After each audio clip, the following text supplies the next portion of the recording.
have a whole host of new members today, and I'd like to introduce them and have them stand as their names are called so we can welcome them. Renata Fackler, Alex Bandar from the Columbus Idea Factory, Teresa Long and Jose Rodriguez from the Columbus Public Health Department, Tom Katzenmeyer and Kayla Green from the Columbus Arts Council. Yay! And Beth Fisher from the Columbus Foundation. Welcome all.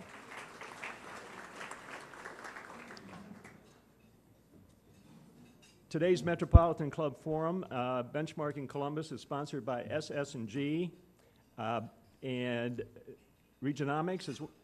SS&G is represented by Mike Vornovich and his associates, and Regionomics by Bill Lafayette. The Columbus Partnership in Columbus 2020 is represented by Steve Lyons and Kenny McDonald. I want to tell you that all of us benefit from these kinds of sponsorships. If your company is interested, and someone you know might be interested to explore the benefits of sponsorship, please contact any of our staff. Details on membership, sponsorship, and upcoming events are all on our website, Columbus Metro Club, which you can access through our free downloadable app. Today I'd like to welcome to the microphone Mike Vornovich from SS&G to the podium to introduce our speakers.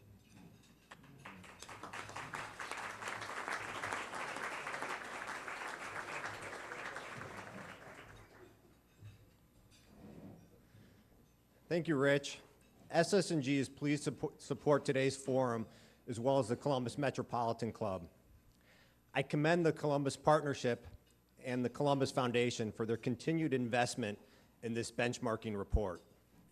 I believe this is the fifth formal study that's been done so far, so I'm looking forward to seeing the distinctive trends that we may be more apparent now that there's been multiple years of data, and also to see how Columbus continues to line up with our U.S. counterparts. What I think is even more important than the actual results of this study, though, is what we do with this information. And by the full house today, it is evident that this community is serious about raising the bar in Columbus, and as well as celebrating Rich's two-year term. So happy everyone turned out. Detailed information about each of today's speakers can be found in your forum flyer. Our first speaker is the President and CEO of the Columbus Partnership. Please welcome Alex Fisher.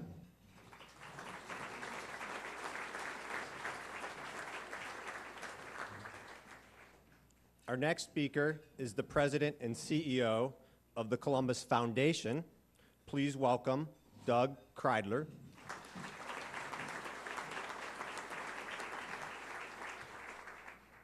And our third speaker just recently began her position as the Executive Director of the Community Research Partners. Please welcome Lynette Cook.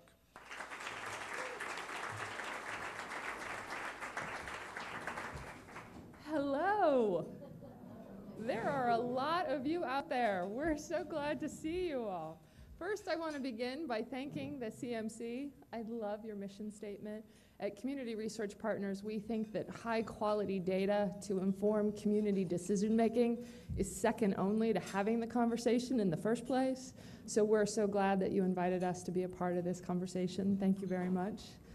Many, many thanks go to Doug Kreidler and Alex Fisher and the Foundation and the Partnership for their leadership in commissioning the benchmarking report, their leadership in making sure it gets done, and their leadership in making sure it's going forward, that it's not just a one and done and we never think of it again. But more than that, thanks for their leadership in all of the ways that whether they're on a stage or behind the scenes, they're making sure that we're all a part of a conversation and we're all a part of the work to make our community better. So thank you very much. I want to thank my colleagues at Community Research Partners. That's this table right here. And those of you who are close enough to see them, if they all look impossibly young to you, they are. They're so young. but they're also so bright and smart and talented and creative, and I am really honored to get to work with them. Thank you all very much. I know, too, that I have some board members in the room. If you're willing to claim it, would you raise your hand for me? I see you, Randy. Several of you throughout the room. Thank you all so much. 3 months in, and they're still owning it, so that's a good sign, right? My board is great. And finally, I want to do a special shout out to Devin. Would you stand up? Devin Keithley is the project lead. Thank you very much. Thank you. We all work as a team at CRP, but we also assign project leads, and Devin has poured his heart and soul into this report for the last several reports, and it's all thanks to you. We're glad you're here. Okay, so Alex and Doug asked me to spend about 10 minutes and tell you the highlights of the report. At your tables, for everybody, we have a copy of the indicators, where Columbus ranks on each of the 90 indicators. And there's one copy at each table for you to share. We wanted to be kind to trees, of the actual full report. Now, between the indicators and the full report, I hope you have a sense of, oh my goodness, there's a lot of information here. Because there's a lot of information. And did I say I have 10 minutes? So we'll see. We started in 2007 with an advisory group that identified and approved 50 indicators that would compare Columbus to 15 other metros. Those metros are, and I'm just going to read them because I tried to memorize them and I'm afraid I'll forget something. Austin, Charlotte, Chicago, Cincinnati, Cleveland, Columbus, Indianapolis, Jacksonville, Kansas City, Louisville, Minneapolis, Milwaukee, Nashville, Portland, Raleigh, and San Diego, right? So some that you might expect and some that are really, let's set some stretch goals for ourselves. We had a report in 07, 08, 09, and then we switched to a 2-year cycle. So we had a 2011, and today we're releasing the 2013 report. It's got some great information. We're up to 90 indicators across 5 areas, including population vitality, economic strength, personal prosperity, lifelong learning, and community well-being. 14 of the indicators are new this time, and 16 of them have been modified in some form. So those are a little harder or impossible to show trending data, but there's lots of good information in there. And by now, I hope you're getting a sense of why yesterday I was, oh my God, how am I going to talk about all of this information in 10 minutes? So Andrew Roberts, who is the president and CEO of the YMCA of Central Ohio, is also one of my board members. And he was at CRP yesterday to talk about something else. And I was saying to him, I was a little worried about today because I didn't want to look stupid. I don't want to look stupid because I don't want to let down my colleagues who have worked so hard. And, well, quite frankly, who wants to be on stage with Alex and Doug and look stupid? So, you know, there was a little bit of pressure to do well. So Andrew's advice to me, he said, tell a story. People love stories. And I said, well, okay, the problem, Andrew, is I don't really have a story. I have data. I have lots and lots of data. I have incredible data that says Columbus is #1 in graduate degrees, but at the bottom in terms of very small businesses. And we're in the bottom tier when it comes to creative jobs and green jobs. And when I look at all that data together, I say, oh my God, does that mean that we're educating innovators and then they're leaving? And if that's what that means, then oh my God, what do we do about it and how do I talk about it? And he said, stop. That's a story. Tell the start of the story and you'll be good. Now in my head, I thought, but there's no princess saving the day. And you know, okay, I didn't say that out loud, and I get it now. I get that there's a story for us to tell together about what the data say. And I also know that when you have a board member who makes a suggestion, you should listen to them. And they're almost always right, so it's good that you should listen to them. So today I'm going to tell you a few stories, or a few threads of stories, that are really not about any one indicator, but about a couple of indicators together, and what they might say to us, and more importantly, what meaning we're going to make from them and what we're going to do about it. Okay? So, every good story needs a cast of characters. And we talk about the characters of our story, we want to start with population. So the benchmarking report tells us that in terms of people, we are top tier for population growth. We are a growing community. We are where we wanted to be. We're growing. People want to come here and be a part of the great stuff we're doing here. We're also top tier for our youth. We're very young. We're top tier for the number of same-sex couples in our community. But it's also true that we're still only middle of the road in terms of ranking for diversity when we think about minority and foreign-born populations. And we're in the middle of the road for the Black-White Dissimilarity Index. I encourage you to look at that. It's a measure of racial segregation versus integration of the community, right? So we're not all there in terms of having our cast of characters set. And when we think about the personal prosperity of our cast of characters, we're ranked 5th, which is good, 5th, I can live with that, in terms of low-income residents, and by low income we mean living at 200% or below a federal poverty level. But it's also true that we're at 14th, out of only 16, we're 14th in terms of persons living in poverty, or those who are actually below 100% of federal poverty level. So let me be clear that that means 31 out of every 100 Metro residents are low income, and almost half of those 31 are actually living in poverty. Now this is a particularly surprising plot twist, because it's also true that we're 3rd in adjusted per capita income, we're 2nd, where's Nicole Dunn at the Women's Fund? We're 2nd in female business ownership, yay. And we're 3rd in the unemployment rate as of October 12th. And Bill Lafayette from Regionomics is also on my board, and I told him that I was going to use old numbers. He said those numbers are changed, but they're in the report, so it's still okay to talk about them. And as we continue to look at our story, we want to look at the scene that we're in. Interestingly, we are 12th in the Housing and Transportation Affordability Index.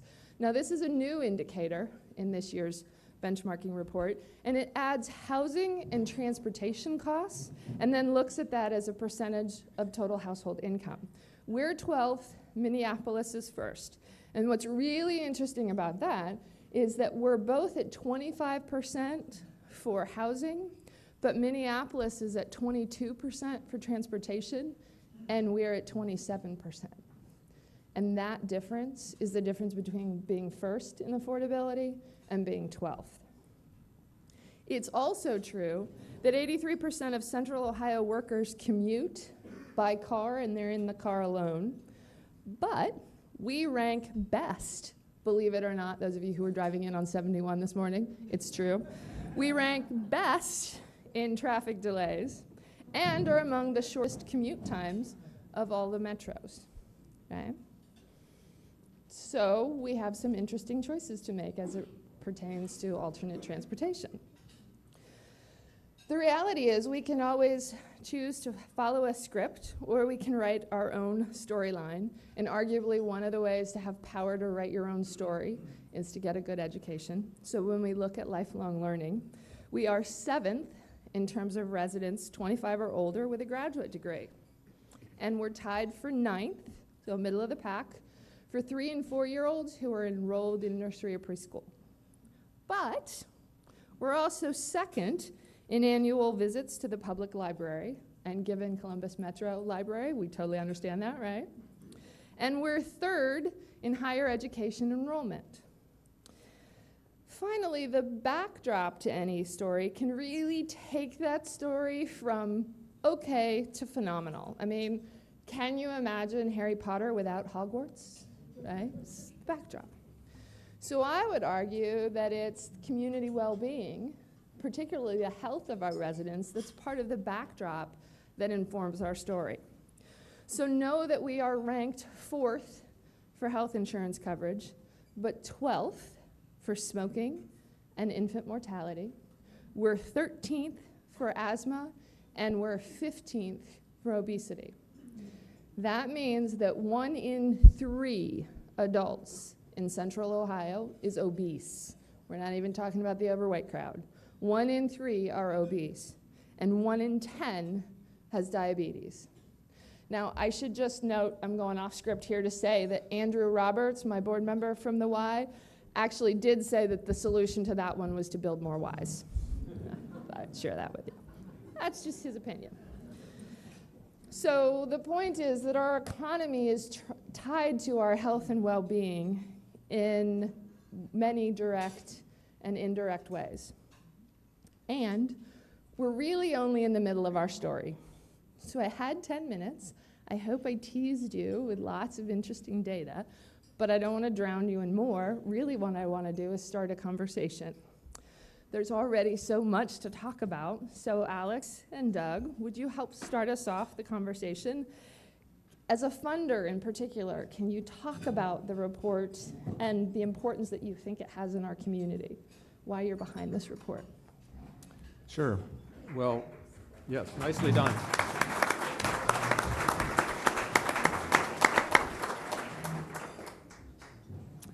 First of all, if you allow me an indulgence of a quick preamble, just two quick things. First of all, I think that giving credit where credit is due, I think the partnership deserves the credit for getting this started. We were very willing partners. I think that exhibits some muscle memory that we've built together about collaboration, and that many others in this room are partaking of and engaging in, and it's a difference maker for our community. But the credit for really putting it on the table as an idea belongs to the partnership, so thanks to them. The second thing I wanted to say is we're already successful here today because one of the attendees said to me that this is the forum that put them over the top, that they've decided now to become a Metropolitan Club member. So as long as we don't fail you, we've generated some success to begin with. So to me, this study is, it's like in political advertising how you have fact checkers. So this is a fact check, something that allows us to, if you will, make sure the rhetoric of progress, which is strong and well-founded and vibrant in our community, is calibrated to the reality of challenge. And I think that that's important for us to know. This is a big sports town.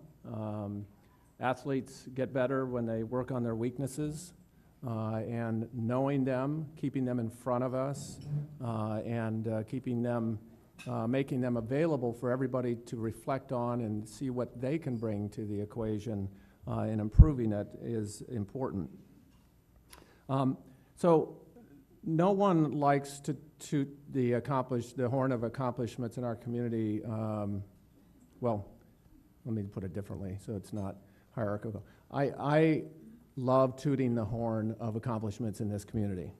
And I did a quick little survey of the last, say, week and a half, and we'll go back to Pelotonia, a tremendous accomplishment in this community. The next day I had a meeting with some retailers, young entrepreneurs. I have a company called Jiffity. And the reason I sought them out is they went to the press to talk about how they located here from Israel because Columbus, Ohio is the Silicon Valley of retail. And so that got a laugh. You know what? They absolutely could stand up here and tell you why it is and why they located here, and it's serious and it's real.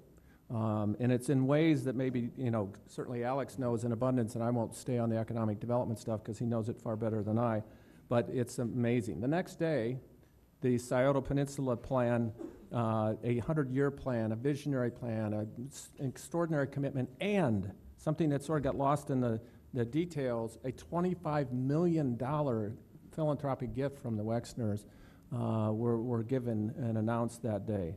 The next day, Alex and I happened to be in a meeting with the former head of Jobs Ohio, Mark Kwame, who is settling in Columbus post-Jobs Ohio, is developing a VC venture capital firm and is one of the largest initial raises ever in the U.S. And he said that's because the next 30 years are going to be very kind to the Midwest, and especially kind to Columbus. The next night went to the Midwest premiere presented by the Wexner Center of The Butler, which, as you know, was started by a story written in the Washington Post by a journalist there who was born in Wineland Park. And really an incredible story and something to be very enthusiastic about. Next day, Huntington stepped up and gave $750,000 to I Know I Can to expand their reach across middle schools. Next day, a little company that's locating downtown called Tracer got a round of venture capital from the West Coast, but is going to stay here and do their virtual sourcing ultimately from California, but will base their company here and is committing here. So it goes on and on. KIPP celebrated its new campus, kicked it off last Sunday. Alex and Jordan and others worked with OSU to do an incredible welcome to the freshmen of Ohio State for the first time. Last year was the first time, but for the first time as a community to say, we're glad you're here. You who are the future best and brightest, we want you to know that you're welcome here. And then we announced today the big give with $1 million bonus pool for nonprofits, and really a pretty extraordinary thing. It'll happen on September the 17th. So I mention that because I think every day we could do this, 10 days from now and there'd be 10 new things to say. And so we're very much about the positive and very much about the spirit of Columbus, and we're very much about building the emotional bond. But we also are very much realists, because tomorrow, if you want a sobering reality check, tune into the results of the state scoreboard, report card on the schools, which will remind us of how much work there is to be done. So this isn't, this is a fact check, a reality check, and making sure that we recalibrate to the challenges as well to the progress. Yeah,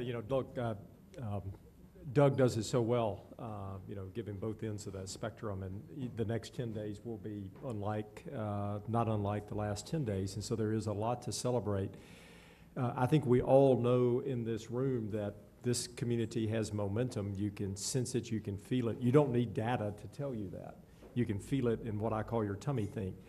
At the same time, you have to be very careful not to drink your own bathwater. You have to, every good organization, whether it is a community organization or whether it's a corporation, is constantly looking to the best practices and looking to others to understand where you can get better. And for us at the partnership, that is what this is about. There is no silver bullet here. There is no silver single factor, good or bad, that is defining. I ask the question, what's it mean to each of you individually? And what are you going to do with the report? And to me, it's as much about the conversation as is it about the written document itself or any particular pieces. I hope and I said this a few years ago, I'll say it again, I hope this continues a community conversation about the good in our community and the challenges in our community. I'll compliment this room and Rich and the CMC. You don't find an organization like this in most of our peer communities. That doesn't show up in a benchmarking report. But I can tell you, as somebody who came to this community new from some other very successful communities, I thought it then, and I absolutely believe it now. This is a special piece of our community, and you could go over and over and over again about those intangible things that we have in the community. But for us, this is about making sure that we're always having the conversation about those things we're doing well and how we can do them better, and the things that we might not be doing so well. And how do we get on airplanes, pick up the telephone, and learn from others, whether it was Battelle for Kids, taking leaders from our community all over the world last year to benchmark against education, or whether it's been our own trips on economic development, a trip we had just a few months ago over to Indianapolis to learn what they're doing on the education front. So this manifests itself, I hope, Lynette, and we certainly appreciate the work of your organization in leading this, and I'm also always real quick to compliment my predecessor, Bob Milburn, who got this work really started as kind of a single leader of it. Thank you. So can hopefully both of you speak a little bit about what are some ways that your organizations either have or will use this? And sort of a related question, are there ways that you think that the community could use this information? Yeah, for us, when it got started, it was kind of interesting to actually be in my role and look back on what the partnership was saying about the report way back when. But one of the key components of this, back when it was started was an awareness of some of our economic challenges on the economic base. There was also an awareness, and it was through this report, that we're doing really good on things like, college population students in our community that you would think would be a no-brainer, but until you saw it on the slide, the so-called leaders of the Columbus Partnership, it wasn't so obvious. And so this body of work formed over time, what has become Columbus 2020 and our entire economic development strategy. Again, it wasn't a silver bullet to do that, but it was through the conversations that came out of this work that our entire economic development activities that are going gangbusters now, were birthed.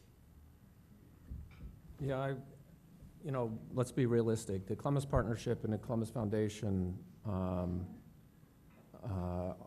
don't fix things per se. It's the nonprofit organizations, the for-profit businesses, and so forth themselves that are out there making things happen. We have valuable roles to play. We spot opportunities. We try to leverage our talent and our resources to good ends.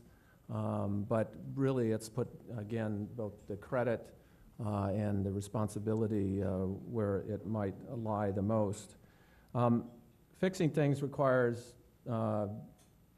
information, it requires leadership, and it requires effective communication. And one of the things that I think that's good about this benchmarking study is it's a way to package some of the information that can be useful and acted upon. And so I think that's an important thing to do. But in the end, it does take action. It takes strategy. And again, I want to commend the partnership for taking on this issue of leading the business community and others in taking on the challenge of public education. And the way that they've approached that has been both courageous and strategic. And so that's the kind of leadership that it takes. Teresa Long is here, and she's doing something very similar in terms of the information that's behind the work and now the strategy to move forward around tackling one of the poor performing data points in this study of infant mortality. And we could go on and on. Certainly United Way has etched out some very strategic ways to move forward. Dawn Tyler Lee is here. And by the way, can you join me just for a grin so that we could report back, everybody could report back to her. At the count of three, say, "Get well soon, Janet." So 1, 2, 3. Get well soon, Janet. So great, you could report that back to her. She'll hopefully love that. So anyways, Jim Collins, many of people in the room are aware, if not devotees of that. He always talks about confronting the brutal truths, and that's what this is about, making sure that we make it part of our practice in this community to confront the brutal truths while we're also celebrating the successes. So with that, I'll defer to you. As you alluded to, there's a lot of data, there's a lot of indicators. As you just look through the list of where we're top tier and where we're bottom tier, or any of the other data points, what stands out for you, whether it's the really good news or the unexpected? The two obvious to me, one, in economic prosperity, some measures we might not be doing well against, but as a category, we're really doing gangbusters. And that actually matches what we know is happening all around the community and what's been happening. And so that's gratifying to know that the strategies, tactics, activities, the collaboration that's happening is working. And by the way, none of these indicators move quickly, so it's always a manifestation over time. The big obvious was the same obvious from 2 years ago, and interestingly, it was the obvious, way back when the report started, and that was poverty. And it's kind of interesting. I asked this time 2 years ago why everybody's surprised at the poverty stat, not because it's not shocking and surprising to me, but because it's been the same for a long, long time. And so, sometimes it takes a while to get the conversation going. I remember the partnership meeting 2 years ago, Doug. Doug was there. And there was kind of this shock and awe on the poverty question. And you and I were looking at each other going, oh, really? But where's everybody been? But then it was from that Steve and Cindy Rasmussen stepped up and said, we want to chair the United Way. I remember the meeting, him pounding his fist on the table saying, look, if we don't wake up on that issue and join forces with the United Way, Jack and Ann Partridge are, continuing that work. So again, I always ask, what's it mean to you? And what are you going to do about celebrating many of these successes and taking even personal or organizational actions against the different measures? It's a mosaic. If I'm proud of anything that we're doing well, not we at the partnership, we as citizens of Columbus, it's the collaboration. I mean, the relationship that Doug and I have and our organizations have, and how we almost never try to tackle anything by ourselves. And it's not about our two organizations. I won't even get myself into citing all the organizations in the room. I think that spirit of collaboration is actually the spirit of this report that brings it together as a mosaic, because there's not a single indicator or the report as a mosaic that we can do anything about if we don't do it through a level of collaboration. That's an area, again, you can't benchmark this, but my gut instinct tells me that collaboration is an area that puts us far above that of what's happening in our peer communities. Yeah. In the end, this is about mirrors, not windshield, right? It's about the rearview mirror. It's about facts about our past, because it all has to be data that happened. But let's even bring it not just out of the rearview mirror, but the side view mirror. So it's there that we're traveling through it right now. But it's not the windshield. And so using the information around you just like you drive. In order to drive effectively and safely, you have to take it all in. But it's not, again, I just go back to the spirit of Columbus. It's important to also rally around the positive. Now, I distilled this, and I got out of the 23 good points and the 18 bad points. I starred which ones really jump up, because some, while it's, and I won't, because everybody's got a pet issue here, I'm not going to name one. Some rise up above the others. But, so there are clearly, three bad results in this, but not, we can't allow it to be discouraging, but they're not proud results. The first is the bottom tier percentage of people in poverty. The second is preschool enrollment. And the third is the health issues around diabetes, obesity, infant mortality, smoking, and asthma. But I would argue that there's a drop-off then on some of the significant measures, whereas look at the goods, the high good performing scores. Population growth, pretty important to building a better community.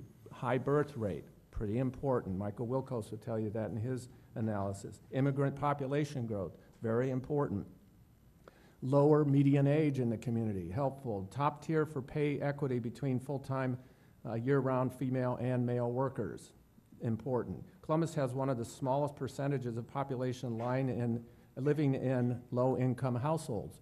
Seems to be a contradiction on poverty. Let me say that again.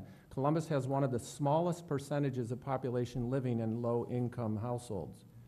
Another, one of the best places for owner and rental housing affordability. Now, yes, if you add transportation into it, we drop, but just on the housing piece. High percentage of college students, valuable opportunity. Second highest library attendance. Healthcare coverage is high. Least amount of traffic delay. These are things that are good. So while we do lament the bad, let's not get too down about it. Let's regird our efforts and take them on. In terms of what jumps out the most, I guess I would have to say, first of all, that some of the things that we're focusing on, we're doing right. If you want to address poverty, one of the things that you can do is address the dismal score that came out earlier about income mobility. One of the ways you can address that, a very strategic way you can address that, is through education, providing better, high-quality education. And look at what this community is on the verge, hopefully, of doing, and investing in a very strategic way forward for public education. So we're meeting with success where we are working. 2020 is an extraordinary effort led, the lead off of which, the catalyzing of which was Alex again and his partnership team, and meeting with great success, some of which is evidence here. And the arts have been executing very well on their roadmap for progress. But we are not healthy enough as a community. And the poverty statistics, while we could get into sort of parsing the points of the data around it, is certainly the bottom line is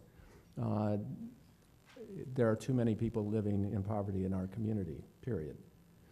It is interesting to look at that statistic and see that 14 out of the 16 are bunched very closely together. Whoever in your table has the actual data sheet, you can see on, shoot, I've got to work on the size of these page numbers.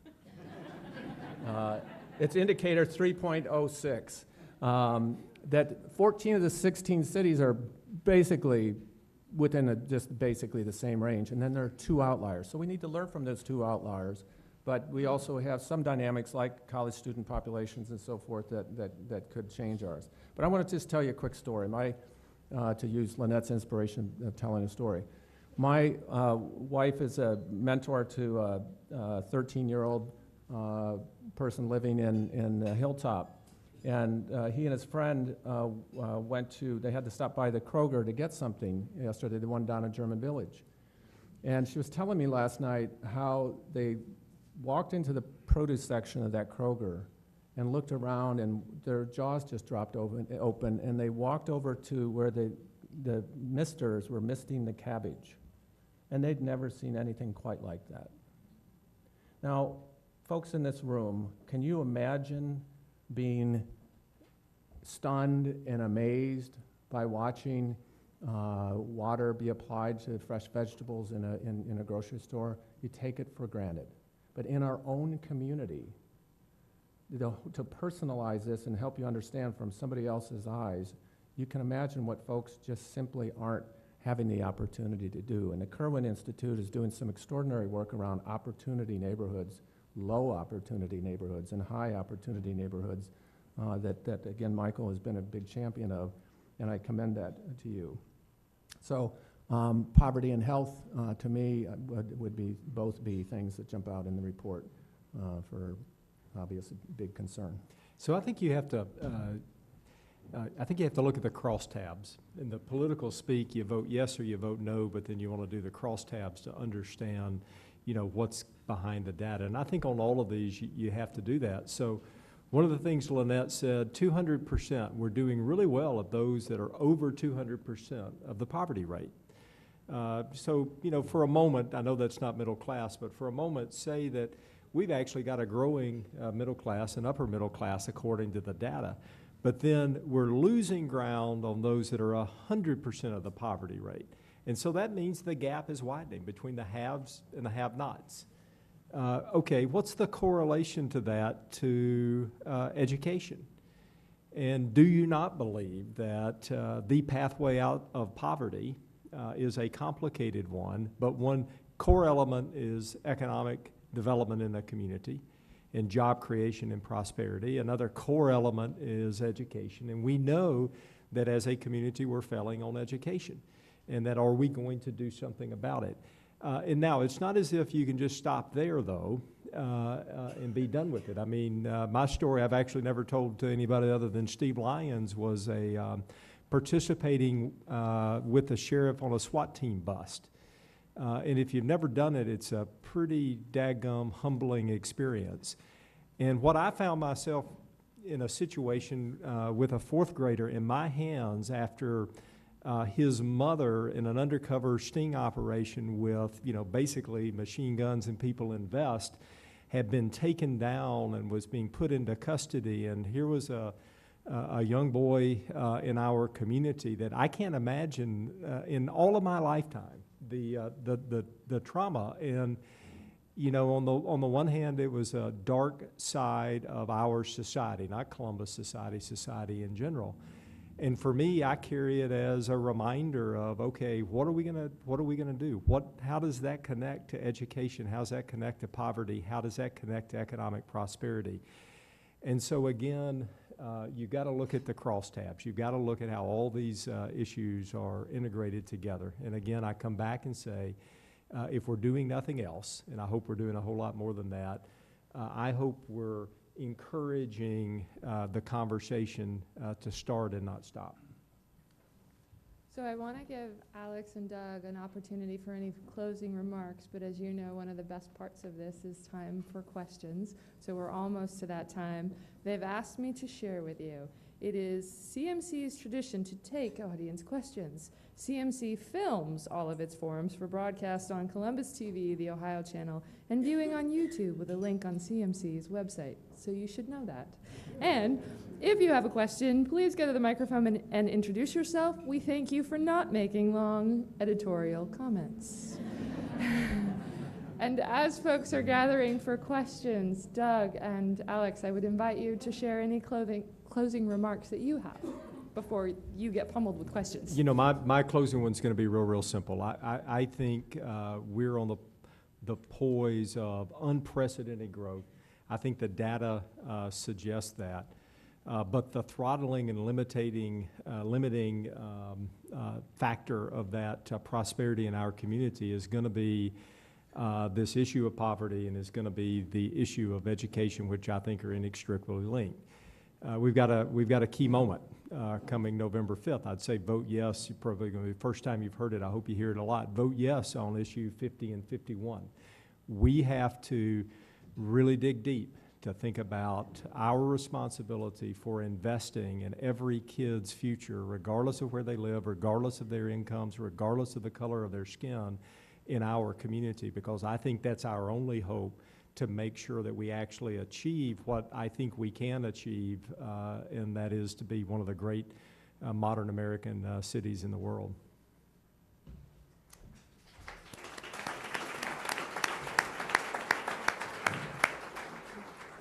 So Alex referred to how complex these issues are, and it's right, he's absolutely right. There are no, just add water solutions to these difficult challenges. But I did want to own some responsibility for doing our part. So I just listed out a quick 10 or 11 things that we'll do, and I'll be very quick. That is at the Columbus Foundation. One, keep on investing in the successful model of economic development, which has been a game changer in the realm of economic development. Two, do everything we can to advance the quality of public education in the city of Columbus. We were the largest single contributor to the Education Commission's work, funded half of the operations review, and are excited about the opportunity that's before the voters of Columbus. Three, celebrate the spirit of Columbus so we can strengthen the emotional bond that people feel with their community. And four, convene a three-city conversation with the authors of the Income Mobility Study. And we've already reached out to Indianapolis and Pittsburgh. Indy rated like we did, poorly on income mobility. Pittsburgh was doing better, and so we look forward to sharing the results of that conversation. Redouble our efforts in Wineland Park, which has been a success to date, but it's far, far too early to declare an overall success. Inspire more charitable giving to support the valuable nonprofits. One of the things you may have seen if you looked at the reports is we finished 14th out of 16 in philanthropic giving, donors who gave more than $25 in that past measured year. 14th out of 16. Guess what is, among many other things, a nice antidote, a nice kick to that, well, we would argue the big give is. Find and fund the best solutions to parts of these challenges, and I'll leave it at that. Use every part of our capacity to advance our community, grants, solutions like the fresh produce solution that we brought forward to our donors at the end of last year, low interest loans like the ECDI, Clean Turn, which is a for-profit actually, the 11th Avenue Rehab that you'll see coming soon, that we did a low interest loan of $2 million to, and attract national funding for the good and important work being done here. We have a representative emeritus from the Annie Casey Foundation in Baltimore, who's a partner and a huge investor in the progress of Wineland Park, WAVE, so a national figure in advancing the interest of families. We helped and led along with United Way and others to get that grant for our community. And recently, Alex Bandar is here with the Idea Foundry. We helped attract a grant from a consortium of the leading private foundations in America called Art Place. You know, there's a bunch that we can do, and there's a bunch more I could list, but for the sake of time and deference to the people who have questions to ask, I'll end there. But I think we obviously need to own our own commitment to action from this. Okay.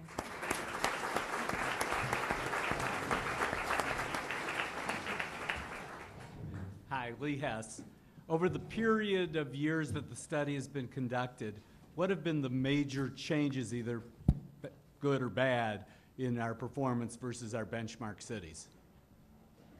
Do you want to, or Devin, do you want to take it? Well, what I would say let me just remind you, 3 months now I've been on the job. But the number one thing that stands out for me in terms of a change is our population growth. I think that's probably, and Devin's nodding his head yes, so that means I'm right. That people are flocking to be in Central Ohio. Yeah, I would add that. Personal income, you know, we're seeing great strides. 5 years ago, we were way behind the curve in personal income, and we're seeing some dramatic shifts there. Hi, I'm Renelle Nagel. I'm with the Ohio Environmental Council. And I actually have a question to follow up on the charitable giving rate. Yeah. I noticed that those were 08 numbers that were used in the study. So I was wondering how much you thought that was impacted by the economic crisis at the time, and if you have any anecdotal sense of how that might have changed. Yeah, first of all, why don't we speak to the actual measure itself, and then I'll speak to how it might have changed. So between the, this is a new measure, because the idea of measuring philanthropic giving in a community is an elusive, not a single point easily found. And so there was a lot of conversation over the last 4 months about what is the best point, and I'll defer to Devin for an explanation of that. Yeah, we talked to a group out of Indianapolis on trying to find the best indicator for philanthropic giving. And so that was the best one that we could find that we could measure across all the communities. I thought it was more recent than 2008, but I could be wrong. I looked in the book. I thought Okay. it said it was 08 itemized tax deductions and also a volunteer supplement data Yes, set. the 2008 number was, that was the measure that we'd used in the past, was based on the IRS data. But I believe the primary indicator for that was as a 2010. 2012 actually. Yeah, okay. So it's from the current population survey that's given out by the Census Bureau and the Bureau of Labor Statistics. So, so that weighed more heavily than the itemized giving itemized deductions. Well, yeah, and the reason for that actually, the people in Indianapolis had said that itemized deductions from the IRS only account for about 25% of giving, and a lot of people just don't itemize, or they don't put in their taxes that they gave to the goodwill or whoever. So this, they believed, was the best measure. And that's the Center for Philanthropy in Indiana, a good source that dedicates themselves to this. In either way, whether it was 08, 10, 12, it was 12.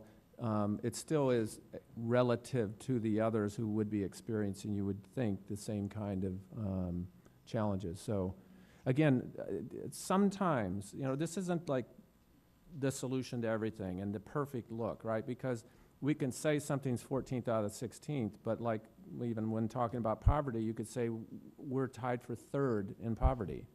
Because basically, after the first 2, the next 14 are very similar. So I'm not looking to, not confront the brutal truth. I'm just saying that a lot of the times, a low score or a high score, there's a bunching of the, and not much separation between all of them, and this is one of those cases. But I saw a lot of nodding heads. It's pretty surprising we're 14th out of 16, given the strength of the United Way, the Columbus Foundation, the healthcare fundraising, and everything else that goes on in this community. It's pretty amazing. Thanks. I would add for you, and actually for anybody, Devin is easy to reach. If you get his card today before you leave, or you can go to our website, researchpartner.org. You can find him. He knows all the details. I'm Jules Garrell, and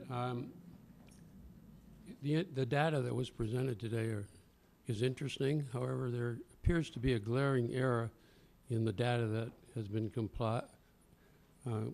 and that is a omission of the arts and cultural sector of the community and where it stands against the benchmark cities.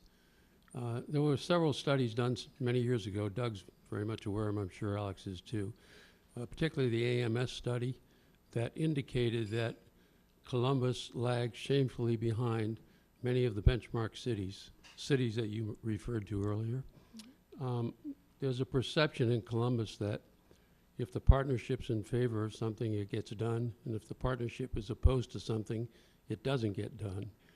I'm just wondering if Alex might comment about the status of Columbus in the global arts and culture community, and whether the partnership really takes the problems of the arts and culture community seriously, and if so, what steps are being taken by the partnership to enhance arts and culture in the community? Yeah, great question. I'd love to. Let me preface it by saying, not to your comment, but to the idea that the partnership, ever tries to throttle as a single organization. I resent and reject that out of hand. I've worked very, very hard, and our leadership has worked hard to make sure everything we do is in a collaborative spirit. And that's not to be confrontational, but it's just to be very direct. I don't believe it. I don't think it gets practiced, and you just totally reject it out of hand. To the arts, one of the things that Doug and I joined forces with, along with GCAC and MILT and now Tom's organization, was the Art Sustainability Report. That grew out of a conversation at a Columbus Partnership retreat about 3 years ago, in which it was very vocally and specifically talked about. It was a year-long effort to benchmark arts and cultural organizations in our community. It resulted in 4 action plans, one of which was our advocacy of the FRAC committee that Tom Katzenmeyer chaired, and our encouragement of city leaders not to bifurcate, cultural organizations against one another. My own personal advocacy to make sure that we didn't pit Experience Columbus against the arts and whatnot, just as an example. And so we talked about leadership, and we've been working to make sure we're doing our part to populate that right leadership and to have a conversation. I mean, I've been here talking about it, and we've talked about the results of that study in different formats. So it's a good example of sometimes you have an issue that you want to go after a little deeper in arts and culture. The foundation and the partnership, a few years ago said that was an issue, and we've stayed after it. In fact, Doug, I don't have it, Doug's got our community report of the arts. That was a similar benchmarking. You could consider an adjunct of this report. You might, reflect on it. Yeah, there were, first of all, I'd like to say in front of everyone, I love Jules Garrell. I do too. Because good. Provocateur. No, well, yeah, and conscience. I mean, there have been so many issues over the years where Jules, you've been really willing. That's tough to do. It's tough to do, to stand up and challenge prevailing winds. You know, from my perspective, it's going to seem like a mutual admiration society here, but truly, I think we are so fortunate that our corporate community cares to get together to fund an organization that is about the progress of our community. The fact is, they can't serve everything that's on the community's menu. And so they could have avoided the toughest issue of all, and that's public education. And I found them to be, and Alex to be, always, on any issue, he starts with yes. You know, I worry for him because, you know, how many yeses can you give, and how many things can Steve and Jordan and others take on while, you know, Alex is slaying the big dragons. There were two measures related to the arts. One was performing arts and museum attendance, and unfortunately that was low. Two is that we were last in number of creative establishments per 1,000 people. So we do have our work to do. I'm once an arts guy, always an arts guy, but I'm a former arts guy. I couldn't agree with you more how important it is, how difficult it is to make the case, but how determined we will be to stay on that case, and how thrilled we are to have Milt's time of leadership at GCAC, which made such a huge difference, and now Tom, who is just going to be, and is, just a great person and a great leader there. So we look forward, I know Alex looks forward to joining arm in arm with everybody that cares about the arts to try to advance that. I know we're committed to that more centrally, maybe just because there's only so many minutes in the day for them, only so many menu items they can give their top attention to at any one time. I would be remiss without thanking you for your demonstration of love.